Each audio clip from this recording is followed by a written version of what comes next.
भैया किसन नाम दे भैया तभी ते हमार तौली के नाम दे भाई किसन नाम दे भैया किसन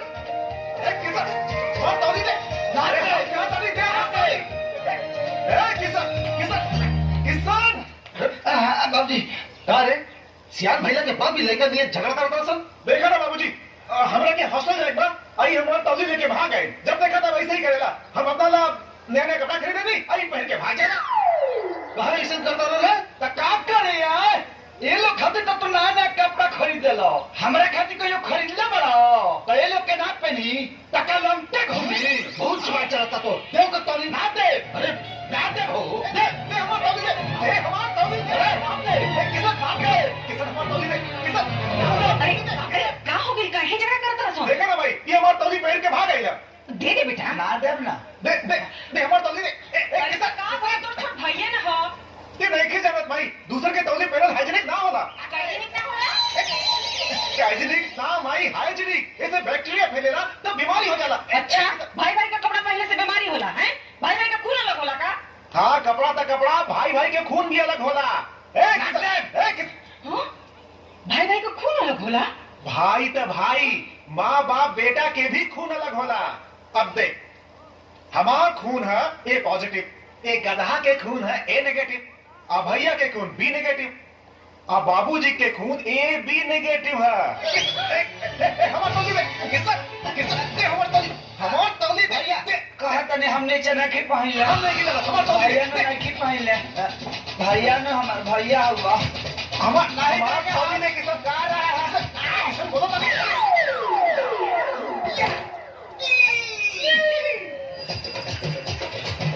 तो बनवारी रे चंदा बिल का कॉलेज से मुंह का टेढ़ा कर दे रे अगर आगे तो कह दे आगे नहीं खेल तो बोल दे नहीं खेल अकार के कब आवा तक के कब जाता ये सब देखा खातिर दुकान खोल के बैठल पानी खा रहे और तो नहीं यार भीड़ का लगाने वाला रे फालतू के लोग निकला यहाँ से फालतू के करे बोली है अरे तोरा के बोली है ना तोरा के निकाल बाहर अरे निकाल ना निकाल ताली बाजू निकाल रुक निकाल ताली लो आज है किसान हो तो हाथ से आगे हो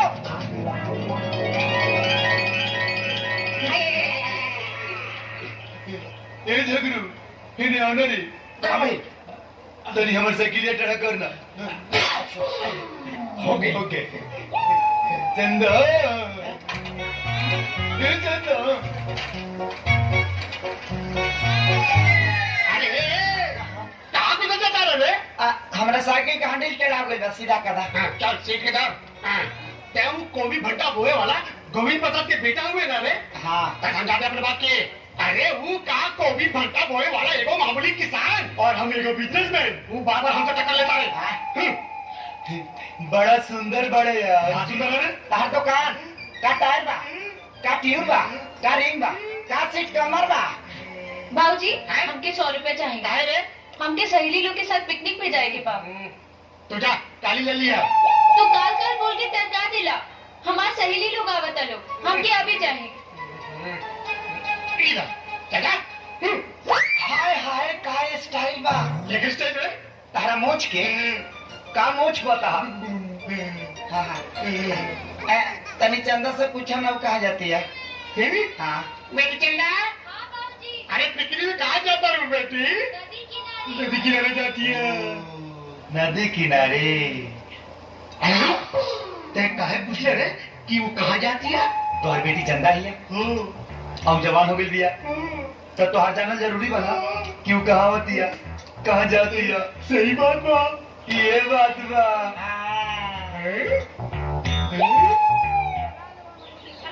बहुते मजा आई है ना अरे हाँ ये लोग यहाँ कैसे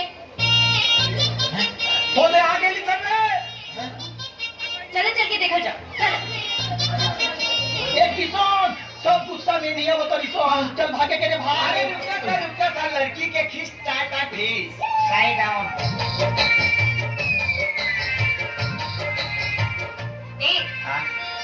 तू लोग यहाँ का करे कड़ा मछली फंसावत नहीं लेकिन एको गो ना फंसली सा भगवान जाने कभी फंस देखा फालतू बात मत करो हमने क्या जा पहले से पिकनिक के प्रोग्राम रहा तू लोग भागो यहाँ से भागो हटो हट हमने क्या कहा सा हां तारा लोग के बैठे के बाद जा कहने कतरा पार्टी में बैठा लो बुझाई बोलत तो ऐसे बड़ी जैसे की जगह इनका बाप के है ए हमरा बाप के नाम मत ला। कुछ भी कहा चंदा, लेकिन जब तू किसी आलू तो बहुत सुंदर लगेलू। लगम ना भगवान हमके फुर्सत से बनवले बाड़े। ओए होए होए होए होए होए तारा के फुर्सत से बनौले बाड़े हम का इंटरनेट से डाउनलोड होके बनी का डाउनलोड होके आई बनी के। चुप रह, तारा से तो मुंह लागल बेकार। डाले लग जा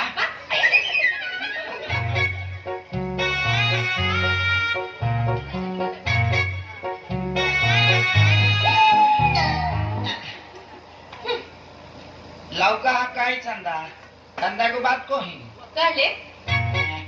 बियाह के बाद तो तोहरे हाथ के बनावल हमरा खाए के बा तो बियाह के पहले सोचलिए कि अपना हाथ से बना के खिया देती हम तारा से बियाह करें। रुको